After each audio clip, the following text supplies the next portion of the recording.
ఈ బుధాష్టమి పండుగ పౌరాణిక మరియు జానపద కథలతో ముడిపడి ఉంది. ఈ బుధాష్టమి నాడు ఉపవాసం ఉండడం వల్ల ఆ వ్యక్తి యొక్క అన్ని బాధలు తొలగిపోతాయి మరియు పాపాలు కూడా నశిస్తాయి. మన గ్రంథాల్లో అష్టమి తిథి చాలా ముఖ్యమైనదిగా వర్ణించబడింది.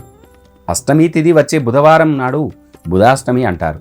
ఈ బుధాష్టమి రోజున ప్రతి ఒక్కరూ ఆ బుద్ధుడిని మరియు ఆ సూర్య భగవాను తప్పకుండా పూజించాలి. అష్టమి తిథి చాలా ముఖ్యమైనది. ఇది చంద్రపక్షంలో 2 సార్లు వస్తూ ఉంటుంది. ఒకటి శుక్లపక్ష సమయంలో, మరొకటి కృష్ణపక్ష సమయంలో.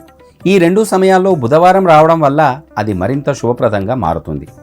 ఈ తేదీ ప్రతి నెల 2 సార్లు వస్తూ ఉంటుంది. శుక్లపక్షంలో వచ్చే అష్టమి తిథి కూడా బుధవారం అయినప్పుడు ఆ రోజు అత్యంత చాలా శుభప్రదంగా పరిగణించబడుతుంది. శివుడు శుక్లపక్ష అష్టమికి అధిపతి. అదనంగా ఈ తేదీ జయ తేదీల్లో వర్గంలోకి వస్తూ ఉంటుంది. ఈ కారణంగా దీనిని చాలా శుభప్రదంగా భావించాలి.